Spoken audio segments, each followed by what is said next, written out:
Et bienvenue à un retour à Dieu. Je suis aujourd'hui toujours accompagné de ma belle femme. Et c'est un réel plaisir de vous retrouver. Aujourd'hui, vidéo importante, car bientôt c'est le déconfinement. Tout le monde en parle, je vais te dire. Tout le monde en parle. Et bien nous aussi, on va en parler. On va faire un petit bilan. Et je vais te poser une première question, mon amour. C'est savoir qu'est-ce que tu en penses de ce déconfinement. Le bilan pour toi. Ce qui est positif, ce qui est négatif. Okay. Et voilà, enfin bref, explique-nous ton ressenti. Ok. Négatif d'abord. Ah, toujours. On commence par le négatif. Ah oui, Comme ça, on finit par une bonne note. Négatif d'abord. Ceux qui respectaient pas le confinement. Pour X ou Y raison, on sort, on se fait une autorisation pour X ou Y raison. T'as vu aussi là, dernièrement, attends, parce que moi je te coupe, hein, ils ont fait carrément la Java en bas d'un immeuble où le mec faisait le DJ. Voilà. Bref. Je trouve que c'est un manque de respect total. Je rigole, mais c'est pas bien. Un manque de considération pour tous ceux qui se donnent à la tâche, malgré le danger qui nous guette là dehors. On est d'accord, ouais. Ça m'a énervé. 2, le nombre de morts, de décès qu'on nous annonce jour après jour. Dans l'indifférence totale. L'indifférence totale de certaines personnes. Dans l'indifférence totale. Ça m'exaspère parce qu'on parle de milliers de morts. Pour certaines personnes, c'est comme s'il s'agissait de cacahuètes. C'est ça. Comme s'il s'agissait de moustiques ou de fourmis, je ne sais pas. Les gens Ils ne réalisent pas que ce sont des êtres humains. On parle d'êtres humains. 22 000 personnes, on me les aligne là devant. Je crois que je reste traumatisé à vie, quoi. Évidemment. Et là, ils ne se demandent pas, est-ce que ces personnes avaient donné leur âme à Christ ou pas? Parce que dans le cas où leur âme n'était pas avec Christ, mon cœur, ils sont dans des tourments pas possibles en ce moment. Tout à fait. Non, mais c'est horrible. Alors, parce que... franchement... Moi, ça me touche aussi, excuse-moi, hein, je te coupe parce que je rebondis un petit peu à ce que tu dis, hein, mais c'est vrai que c'est un truc de dingue quand même, quoi, parce que tout le monde parle de déconfinement, mais personne ne parle des morts. Je vous rappelle que là, jusqu'au déconfinement, et même après le déconfinement, il y aura encore des morts. Ben oui, et les gens prennent ça comme une simple grippe. Alors oui, effectivement, par rapport à la grippe, il y a des morts chaque année. Hein. Oui, et on n'en parle pas, très bien. Il y a des morts aussi, j'ai vu ça à la télé par rapport au tabac, très bien, on n'en parle pas. Mais je veux dire par là c'est quand même une pandémie, là c'est grave, c'est quelque mondial, chose que justement on n'arrive pas encore à comprendre, que les scientifiques eux-mêmes, j'ai l'impression que là ils paraissent un peu tous stupides parce qu'ils ont tous des versions différentes, comme quoi la science, des fois, la science des hommes, je parle, des fois c'est compliqué. Et là, ils nous parlent que de ça, quoi, de dire ouais, j'ai envie de sortir, oui, ça y est, j'ai envie de faire la fête, j'ai envie de retrouver mes divertissements. Oui, plaisir. Mais voilà, mais sachez qu'en attendant, il y a des gens qui meurent. Ouais. Alors là, tout de suite, moi j'ai envie de rebondir, tu me diras ce que tu en penses. Les gens, c'est vrai qu'ils disent ouais, mais bon, écoutez, il y a des morts, de toute façon, il y en a toujours eu, même par rapport aux grippes, par rapport à tout ça. Et puis là, ça touche que les personnes âgées. Donc c'est un juste retour des choses, ou alors c'est pas si grave que ça. C'est pas si grave que ça. Parce que j'ai l'impression qu'en fait, là je me fais l'avocat du diable, hein, j'ai un peu l'impression que c'est comme ça que les gens y pensent. Ils se disent, vu que ça touche que les personnes âgées, c'est pas trop grave. Puis les personnes âgées, de toute façon, elles sont plus proches de la mort que nous. Hein. Et là, je trouve ça malheureux, quoi. C'est vraiment horrible. Hein. Ah oui, il y a ça et un autre point aussi qui me désole, c'est parce que je vois bien tous les soirs à 20h, tous les gens qui sortent, qui applaudissent, qui font des concerts et tout ça, voilà. Pour le personnel soignant, mais excusez-moi, là, franchement, il n'y a pas que le personnel soignant. Le personnel soignant fait son boulot, comme l'éboueur fait son boulot, comme la caissière fait son boulot, comme la femme de ménage, le livreur, le postier, tout ce monde-là, toutes ces petites fourmis qui travaillent tout autour là des hôpitaux et tout ça, les cuisiniers dans les hôpitaux, les dames de ménage et tout ça, ça fait leur boulot. Donc les applaudissements s'il vous plaît, soyons justes, faisons-les pour tous ceux qui sont hors du confinement, qui travaillent encore. Moi je dirais, ça c'est vrai que c'est important pour ceux qui travaillent, qui font encore fonctionner cette dite société, hein. Même si on est pour, même si on est contre, en tout cas, ça nous permet de manger à notre faim. Mais moi je dirais, au-delà même des applaudissements, la prière, voilà, là je me suis un petit peu emballé, mais c'est ça, la prière, parce que vous applaudissez, messieurs, dames, c'est très bien. Mais vous priez quand? Est-ce que vous priez pour tous ces gens là qu'on vient de citer, là, qui sont morts? Tous ces enfants qui ont perdu leurs parents. Parce que là, ces personnes âgées, ça pourrait être mon père, ça pourrait être ma mère. Il faut prier pour elles, quoi. Parce que comme le dit ma femme, est-ce qu'elles ont eu le temps de se repentir? Est-ce qu'elles ont eu le temps de se retourner vers notre Seigneur Jésus-Christ? Est-ce qu'elles ont eu le temps, ces personnes-là? Ben, on ne le sait pas. Alors, est-ce qu'elles sont au paradis? Ben, je le souhaite pour la plupart. Mais il y en a peut-être que non. Et puis il y en a, c'est là où justement, quand j'aimerais souligner un petit peu, il faut savoir qu'il y en a qui meurent dans l'indifférence totale. Ouais. Parce que là, on parle justement des cas des EHPAD, hein, mon cœur. Oui. Qu'est-ce que tu en penses, toi, des EHPAD? Parce que moi, j'appelle ça une prison, hein, pour petits vieux. Hein. Ben, là, maintenant, les EHPAD reviennent en surface parce qu'il y a un grand nombre de morts auxquels on s'y attendait pas trop. Mais ça a toujours été un peu votre culture ici en France. Et là, je peux pas défendre la France, là, je suis désolé. De laisser vos vieux abandonnés dans les maisons de retraite, soit disant, bon, on les suit, on s'occupe d'eux et tout ça, mais ce n'est pas à ces personnes de le faire, c'est à nous de le faire. Non, parce qu'ils l'ont fait pour nous quand on était tout jeune. Eh ben, c'est la roue qui tourne, donc ils le font pour nous, demain nous on le fera pour eux, et ainsi de suite, et nos enfants ainsi de suite. Nous en Afrique, on garde nos vieux avec ça, nous. C'est bien. Ça, c'est un truc que moi, je vous envie encore, parce que nous, on l'avait, je suis désolé, mais on l'avait, cet amour de la famille et tout ça. On garde nos vieux avec nous. On l'avait, moi, je l'ai encore dans ma famille, et heureusement, j'en bénis le Seigneur, parce que je l'ai encore. Mais voilà, mais toi? Bah, moi, par exemple, mon arrière-grand-mère, elle est morte, elle avait toute la famille autour d'elle, sur son lit. Ouais. Sur son lit, donc on a parlé, elle parlait avec tout le monde, elle rigolait un peu, elle donnait des recommandations aux aînés, et après un moment, elle nous a dit qu'elle était fatiguée, qu'il fallait qu'elle s'en aille, qu'elle dorme. Ben, moi j'étais toute petite, alors j'avais 7 ans, je me disais, bon, il faut que Nona, la grand-mère, elle dorme, donc on va sortir. Ouais, toi tu te rendais pas compte que justement, c'était son dernier souffle. Voilà. Elle partait, voilà. Et après on nous a sortis, ma mère pleurait, et c'est là qu'on a compris, ben, elle est morte, donc c'est comme ça. Quelle joie, j'ai envie de dire, pour ton arrière-grand-mère, de mourir avec tous les gens qu'elle aime autour d'elle. Ah oui, elle est partie tous les gens qu'elle aime autour d'elle. Voilà. Pas dans l'indifférence totale, pas au fond d'un trou, quoi, pas au fond d'une cage, là. Voilà, comme si tu étais tombé de la dernière pluie, que tu n'as personne autour de toi, c'est triste. Ça, moi, mettez-vous un peu, là, arrêtez d'être égoïste, là, parce que je sais que cette société, là, qui est pourrie, hein, qui est pourrie jusqu'à l'os, elle veut qu'on soit insensible. Elle veut faire devenir de nous des égoïstes. Et elle réussit, malheureusement. Elle nous fait aimer l'argent, quoi, plus que tout. Et plus que tout, plus que ta famille, même. Et ça, c'est intolérable. Ne laissez pas mourir vos parents comme ça. Moi, j'ai promis à ma mère, avec ma sœur, hein, j'ai promis, et puis toi, tu seras là aussi pour qu'on tienne cette promesse, pour que ma mère, pour que mon beau-père, mon père de cœur, hein, ils ne meurent pas dans des conditions pareilles. Ils ont une maison, on va tout faire, quoi, justement, pour qu'ils restent dans leur maison. Ben oui. Quitte à appeler des assistantes, médicales, sociales, enfin bref, pour les aider, hein, parce que voilà, hein, c'est vrai qu'à passer un certain âge, c'est compliqué, que nous on ne pourra pas être là plus là tous les jours, mais on viendra les voir si tous les jours. Moi je sais que ma soeur, elle va voir ma mère déjà tous les jours. Ben oui. Donc, moi je la vois toutes les semaines, ma mère. Ouais. Donc bref, je ne laisserai jamais pourrir ma mère dans une prison, dans une cage à lapin. Hein. Et ça, j'aimerais bien que vous preniez conscience que on a le choix. Me dites pas, j'ai pas le choix, de toute façon, ou c'est elle qui l'a décidé ainsi. Non, c'est faux. Je vous demande pas peut-être, parce que c'est peut-être compliqué de l'héberger chez vous. Peut-être. Mais dans ces cas-là, laissez-la chez elle.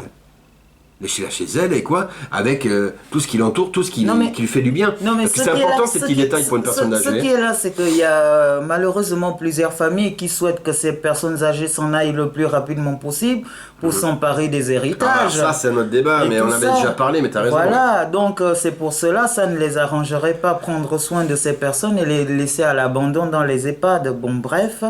Et autre chose aussi qui me désole un peu dans tout ça, c'est que les gens ici, ils sont pressés du déconfinement. Mais trop, je te dis. Tout simplement, ce n'est pas pour le bien de la société ou quoi que ce soit, c'est pour leur petit bien personnel. C'est un peu égoïste parce qu'ils veulent retomber dans leur vieux travers, dans leur vieux plaisir et tout ça. Ils veulent reprendre la vie comme ils l'ont laissé il y a de cela quelques mois, un mois et tout ça, le divertissement, vivre sans foi ni loi comme ils ont l'habitude et tout ça. C'est ce qui leur manque. Parce que malgré le confinement, on se rend bien compte que les gens ne prennent pas le temps de chercher la face de l'Éternel, mais créent des divertissements qu'ils mettent sur Internet. La façon dont ils peuvent s'occuper fois. à faire la musique, à danser, à faire du sport, à faire ceci, à faire cela. Mais très peu. Je veux bien dire très peu, quoi, pour être ouverte. Bon, quasi personne, moi j'ai presque envie de dire, Moi, malheureusement. je reste positive en disant qu'il y en a quand même quelques-uns qui essayent de trouver la face de l'Éternel parce que c'est le moment.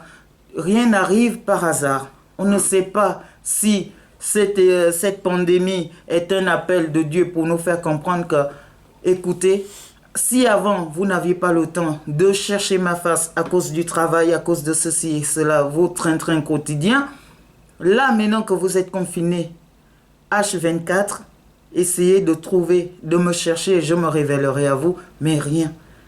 Malheureusement. Eh oui, et ça, je confirme ce que tu dis, puis ne soyez pas non plus hypocrite à dire oui, mais moi si je ne vais pas travailler, ben je perds mon emploi, c'est très peu de cas ça.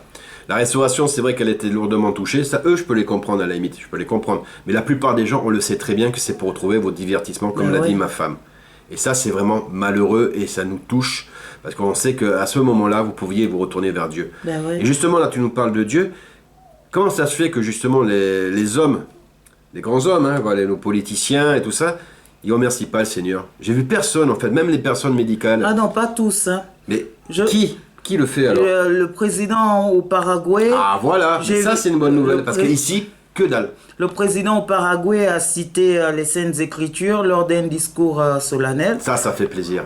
Lui rappelant à son peuple que Dieu est avec eux et qu'ils n'ont qu'à prier, et que tout se passera très bien et ils sont entre les mains de Dieu. Et au Paraguay, en Uruguay, au Chili, je sais plus, un autre pays d'Amérique latine et tout ça, on voit les populations qui s'arrêtent et font des prières de rue, qui prient le Seigneur. En Équateur, en Colombie, ils se sont retrouvés sur des grandes places à prier Dieu. Amen. Face à cette pandémie, ils se sont tournés vers Dieu. C'est très rare. Et c'est surtout que dans les pays occidentaux, ben non, personne. J'allais dire pratiquement personne. En tout L'aisance nous éloigne de Dieu dans ces pays occidentaux. Et alors, là, tu parles de l'Amérique du Sud, mais c'est pareil en Afrique. Regardez, moi je remercie le Seigneur déjà. Excuse-moi, je sais rien. Mais je remercie vraiment sincèrement le Seigneur de ne pas avoir touché ce continent. Ce continent africain aussi durement qu'il a touché l'Europe. Parce que ça aurait été dramatique. J'espère que justement, il aura toujours la même mise dessus. De toute façon, Dieu a la même mise sur ce qu'il veut. Mais en attendant, on voit qu'ils sont très peu touchés et j'en suis rassuré. De savoir que justement, parce dites-vous que là-bas, en Afrique, hein, comme en Amérique du Sud, comme peut-être dans d'autres pays, mais surtout Amérique du Sud et Afrique, ça a pris beaucoup le Seigneur. Ça remercie pour tout et pour rien. Et c'est ce qu'il faut faire. Et c'est ce qu'il faut faire quand il nous arrive une bonne chose, il faut remercier le Seigneur. Quand tu dois aller manger et que tu manges à ta faim, tu remercies le Seigneur. Quand justement tu vis des drames comme ça dans ta vie et qu'il t'est rien arrivé, à toi et à ta famille, il faut remercier le Seigneur. Eux, ils le font. Nous, on le fait plus. Pourquoi? Eh bien, vous savez, je vais te dire... Parce qu'on se croit plus intelligent que les autres, parce qu'on croit que justement notre destin, notre vie entre nos mains, notre destin, notre vie entre nos mains. Non, ce qui est à mon cœur, je vais te dire une chose, c'est qu'en Afrique et comme en Amérique latine, il y a des populations qui souffrent énormément des carences qu'on ne connaît plus ici en Europe. Ça se passe pas pareillement. Ben non, ça ne se passe pas pareillement. En Afrique, les gens souffrent. C'est vrai. Vous comprenez? En Afrique, les gens vivent des souffrances dont on n'a pas idée. Ici en Europe, qui n'existent même plus ici en Europe. Et c'est quand l'homme est dans la souffrance qui se tournent vers Dieu, généralement. Et là, les Africains, eux, se sont tournés pour beaucoup vers Dieu. C'est vrai. Beaucoup ils gardent cet amour de Dieu. Oui, ils gardent cette crainte de Dieu. Cette crainte de Dieu, Et cet amour de Dieu.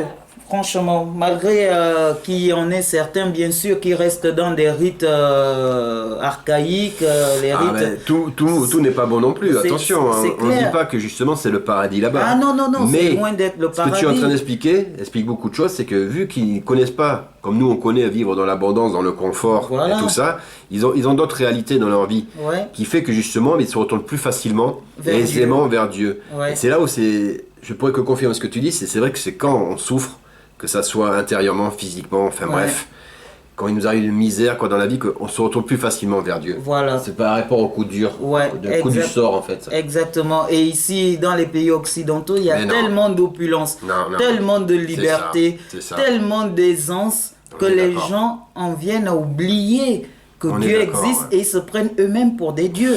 C'est ça. Ce qui est une abomination. Alors, c'est pour cela qu'on voit des choses abominables, des choses incroyables dans nos sociétés. Ouais. C'est un malheureux, c'est un triste constat et je ne pourrais pas défendre encore une fois la France par rapport à ce côté-là. C'est un côté malsain qu'elle entretient et j'espère que vous en délivrerez en tout cas, quoi. Donc ça, c'est le bilan qu'on fait un petit peu là du confinement. Donc ce manque justement de personnes qui retournent vers Dieu, c'est vraiment d'une tristesse profonde. Ouais. Heureusement, comme tu dis, qu'il y a certains pays, eux, qui ont encore cet amour, certains continents, comme on vient de parler, quoi. Mais on le sait très bien. Ils nous le font comprendre déjà par des messages un peu subliminaux, même plus que subliminaux, parce qu'ils n'arrêtent pas de nous rabâcher le cerveau. Mais le pire arrive. Ah oui. Ça va être une crise économique maintenant. Ah oui. Et là, on parle que de ça. Pareil, on oublie les morts, on oublie Dieu, on oublie tout. Par contre, on nous parle de la crise économique, l'amour de l'argent. L'amour de l'argent, je rappelle que c'est... Satan, le diable. Le diable qui aime cet amour de l'argent. Et là, il viendra en vedette. Et là, il va venir en vedette, parce que là, justement, on va avoir une dette à vie. Oui. Carrément une dette à vie, quoi. Une dette qu'ils ont eux-mêmes faite. Bah oui. Qu'ils ont préparée à l'avance. Parce que tout ça, c'est un plan diabolique. Dieu a fait bien les choses et a retardé, justement, que ça arrive. Pour nous avertir, pour nous laisser, justement, comme tu dis, ce temps de nous racheter, de retourner vers lui. De fortifier notre foi pour ceux qui sont avec lui. Dieu est lent dans sa colère. Et voilà, mais on le sait. Et vous voyez, vous allez voir des Attali même qui maintenant ressortent de l'ombre ou quoi que ce soit, et qui vous le disent, quoi. Il y a une crise économique qu'on va prendre en pleine gueule. Je suis désolé de vous dire, mais on va le prendre en pleine gueule. Et là, ça fait peur tout le monde, parce que ça touche le portefeuille. Eh oui. Toi qui es chrétien, normalement, ça ne doit pas te faire peur, ça. Car Dieu pourvoit à tes besoins. Amen, toujours. Moi, tout ce que je demande, ce que ma femme demande, c'est que si je dois par exemple quitter la France, ce que j'aimerais, je vous avoue, je ne vais pas me cacher, et si j'ai la possibilité de le faire parce que les temps sont trop durs ici, qu'il le fasse. Ben oui, qu'il nous amène où ce sera le mieux pour moi et ma famille. Voilà. Mais je m'en fiche de ce luxe, je m'en fiche de vos divertissements. Je ne vais pas en boîte de nuit, moi. Je ne vais pas non plus me parer d'or, quoi. Je ne suis pas non plus dans la luxure ou dans l'alcool ou tout ce que vous voulez. Tout ce qui est malsain. Je l'ai été, je ne le suis plus. Et ça ne m'attire plus tout ça. Donc, moi, tout ce que je demanderais à Dieu, c'est que justement, il s'occupe de nous, qu'il nous protège et qu'il nous guide. Il le fait. Ouais. Il le fait, quoi. Et il accomplit toujours tout ce qu'on lui demande, quoi, avec un cœur sincère. Mais les gens, là, commencent à avoir peur. Alors, qu'est-ce que t'en penses, toi, de cette crise économique qui arrive, là? Voilà, il a... Ah, mais lui, il s'en fiche, le gars, tant que le bibi, il est rempli, tout va bien, quoi, j'ai envie de te dire. Non, mais la crise économique, qu'elle vienne, qu'elle ne vienne pas, cela n'est pas... C'est le cadet de mes soucis parce que, comme on dit, Dieu pourvoit pour ses enfants. Si ce n'est pas ici, ce sera ailleurs, mais il pourvoira toujours. La crise économique, ce n'est pas ma guerre. Voilà. C'est la guerre des autres, les gens du monde qui ont pour Dieu mammon. Moi, avec ou sans argent, je sais que Dieu va pourvoir pour moi. S'il a fait manger lit par des corbeaux qui le nourrissaient. C'est vrai. Alors, franchement, je sais que... Non. Il a bien demandé justement également aux apôtres de se dépouiller de tous leurs biens pour le suivre. Donc du coup, moi, je suis prêt à le suivre. Si je dois vivre dans les bois, je vivrai dans les bois. Qu'est-ce que je voulais que je vous dise? Non, pour ça, mais il n'y a pas à avoir peur. Il n'y a pas à avoir peur. On sait que Dieu pourvoit toujours pour ses enfants. Que ce soit ici ou ailleurs, il va toujours pourvoir pour ses enfants. Et donc, il n'y a pas à avoir peur. Voilà, il y a Mimi qui nous a rejoint. Elle vient de finir sa sieste, la pauvre, là. Elle a qu'à se demander ce que faisait papa-maman. Donc voilà, vous allez voir, il n'y a pas d'autres enfants qui vont apparaître. Je vous rassure tout de suite. Donc voilà, nous, ça ne nous touche pas et tu as très bien raison de le dire. Et maintenant, j'aimerais lancer, ce sera peut-être le dernier message qu'on va faire, un message d'avertissement. Un message d'avertissement que le Seigneur nous avait déjà dit. Que dans le temps de la fin, il y aurait également des faux prophètes. Et j'aimerais qu'on parle un petit peu aussi de ces faux prophètes, parce que vous allez voir, comme par magie, malheureusement diabolique, il y a beaucoup de gens qui vont se dire prophètes. Qui justement vont dire, vous voyez, ça y est, c'est en train d'arriver, c'est bon, voilà, c'est l'antichrist est à la porte lui aussi. Donc voilà, c'est bientôt l'avènement de l'antichrist, c'est bientôt les grandes tribulations et tout ça. Ils sont prêts effectivement à vous donner des dates. Méfiez-vous de ça. Méfiez-vous parce que eux, ils vont surtout se servir de cette peur que les gens auront pour justement les amener, mais pas vers le vrai Dieu. les amener dans l'erreur totale. Ah oui, et en plus, il faut dire, mon cœur, que sous la peur, on fait d'un être humain ce qu'on veut. Hein. Et ouais, donc c'est pour cela le Seigneur nous rappelle, n'ayons pas peur, et pour le moindre doute, on a la Bible. C'est ça. On a la Bible. Parce que là, les soi-disant nouveaux prophètes qui vont vous dire, oui, voilà, la pandémie, c'est le début de la fin, voilà, c'est ceci, cela. Non, lisons la Bible, le Seigneur nous a tout dit là-dedans. On n'a pas besoin que quelqu'un d'autre vienne nous dire ce que le Seigneur a dit quand même. C'est ça. Alors, ils sont là à faire l'évangile de la peur, de la fin des temps, ça y est, on y est, il y aura l'enlèvement, et ceci, cela. Mais vous savez que même quand quelqu'un meurt, c'est un enlèvement. Tout à fait. Parce que son esprit, son âme part. Et vous savez que tout le monde ne vivra pas l'enlèvement. Hein. C'est ça. Voilà, même si c'est tout proche. Parce que nous, on n'est pas prophètes. Nous, on n'est vraiment pas. On sent bien que les choses arrivent, mais c'est normal parce qu'on a lu la Bible et qu'on sait comment ça va se passer. C'est clair. Voilà, mais après, on ne va pas se proclamer prophète et dire des fausses vérités, des fausses doctrines. C'est clair. C'est pas le but. Et puis, sachez une chose, quoi, c'est qu'il nous l'a dit, hein, qu'il viendrait comme un voleur dans la nuit. Hein. Une chose est sûre, quand même, mon cœur, c'est qu'on est au début. Ouais. On est au début, ça c'est sûr. On est déjà au début des tribulations. Les tribulations ne sont pas seulement les persécutions envers les chrétiens. Hein. Tribulations, c'est déjà quand on va commencer à voir les guerres, les familles, les bruits de guerre, tout ça là. Ce sont des choses qui, peut-être pour nous ici qui sommes encore dans un pays entre guillemets en paix, ne disent rien, mais il y a des chrétiens qui sont dans des pays qui sont en guerre. Là. Il y a des chrétiens qui sont persécutés déjà là où. Et ça, on n'y pense pas beaucoup. Mais il y en a au Nigeria, ou je sais plus. Au Nigeria, en Chine. Même aux pays arabes. Voilà, il y en a qui sont persécutés. Et donc, nous ne disons pas que oui, on a le temps et tout ça. C'est vrai qu'on a commencé les contractions d'une femme. Et il faut aussi vous dire autre chose, c'est que avant que l'Antéchrist ne sorte, il faudrait un gros sacrifice humain. Tout à fait. Et ils sont prêts à le faire. Hein. Et ça va faire mal. Et c'est là peut-être que là, on va vraiment se rendre compte que là, vraiment, on touche le fond. Et quand on touchera le fond du fond, vous verrez quoi qu'ils vont justement faire des choses encore plus innommables. Moi, je pense à la pédophilie, je pense à tout ça. Qui vont justement légaliser. Moi, je vous le dis tout de suite. Hein, je le sens arriver, quoi, le truc. Enfin, bref. Ouais. Mais en attendant, on vous dit ça pour pas que vous restiez terrés chez vous. Toi qui es chrétien, tu n'as pas à avoir peur. Non. Tu revêtes ton armure, quoi, justement chrétienne, et tu pars au combat, et tu vis, tout simplement. Ouais. Tu vis ce que tu as à vivre, tu vis pour ta famille. Vis dans la crainte de Dieu. Tu as le droit de rire, tu as le droit d'être joyeux, parce que tu sais qu'à la fin tu gagnes. À la fin que le Seigneur Jésus-Christ, il arrive, il va te reprendre, il va t'arracher à ce monde, il va t'amener dans son royaume. Ouais. Ça c'est magnifique, garde ça en tête, n'aie pas peur, va vivre. Va justement partager la parole encore plus du Seigneur, si tu ne le faisais pas. Prie d'autant plus le Seigneur et vis simplement. Enfin, simplement dans les principes de notre Seigneur Jésus-Christ. Ah bah oui. C'est ce qu'il faut faire. Il ne faut pas se laisser là terrer dans son coin et à dire avoir peur. Ah, ça arrive. Bon, allez, de toute façon, j'ai plus de temps. Maintenant, je me prépare. Non. C'est pas comme ça. C'est pour ça, je vous le dis, qu'il a dit qu'il arriverait comme un voleur dans la nuit. C'est-à-dire qu'il a dit n'attends pas que j'arrive. Fais ce que tu as à faire. Fortifie ta foi ou essaye de. Fortifie. Enseigne. Voilà, enseigne, ou peut-être pas enseigner, mais au moins partage la parole. Partage-la dans ta famille, montre à tes enfants qui est Dieu, amène-les vers Dieu, parle-leur de Dieu. C'est important, c'est le rôle numéro 1 des parents. Hein. Ce n'est pas donner à manger. Hein. Le rôle principal, c'est de donner la parole de Dieu aux enfants aussi, faire connaître Dieu à nos enfants, parce que le Seigneur va nous le demander. Je t'ai donné des enfants, je t'ai confié des enfants. Est-ce que tu leur as parlé de moi? Tu leur as parlé de moi. Aujourd'hui, ils sont perdus, c'est à cause de toi. Parce que tu ne leur as pas parlé de moi. Ben voilà, il faut le faire. Le confinement, ça, c'est la belle mission. Le confinement, ça donne l'occasion d'être ensemble, en famille. Hein, parce que franchement, en tant que chrétien, on ne doit pas s'ennuyer. Hein, il y a des jours où on raconte, on rigole, on danse, on chante.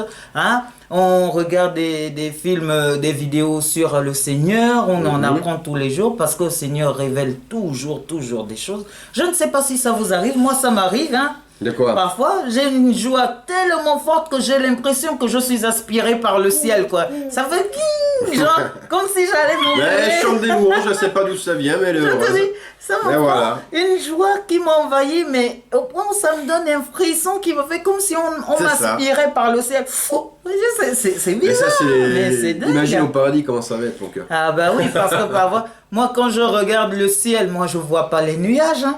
Moi je ne vois pas les nuages. On voit la puissance de notre Seigneur bah qui a oui. créé tout ça, quoi. Ah bah oui, je regarde le ciel, je vois là-bas, je dis c'est là-bas qu'on finira et moi ça me met dans l'allégresse, le Seigneur l'a dit, soyez dans l'allégresse, peuple du Seigneur. Tout à fait.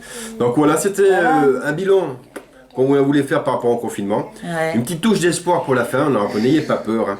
Consolidez votre foi, soyez solidaires entre vous, parlez du Seigneur à ceux qui ne le connaissent pas. Ouais. Et puis voilà, tenons bon, tenons bon. Remercions le Remercions le Seigneur. qu'il nous ait protégés pendant cette pandémie. Amen. Et qu'il continue Amen. à nous protéger parce qu'on ne vaut pas plus que ceux qui sont morts. Hein. On est d'accord. Croyez-moi. Tout à fait, quoi. Donc, quand Dieu vous a protégé, rendons grâce pour chaque jour passé en bonne santé. Tout à fait. Dire Seigneur, merci.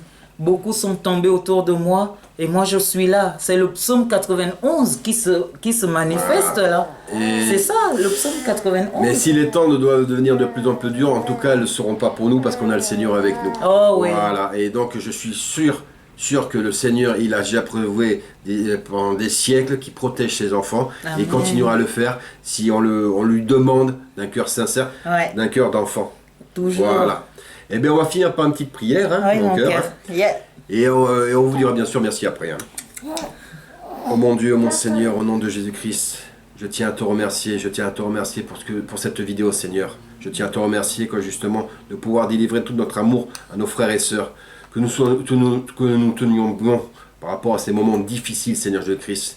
Car nous savons que certains sont isolés, car nous savons que certains, justement, ne savent pas que tu es à côté d'eux, Seigneur.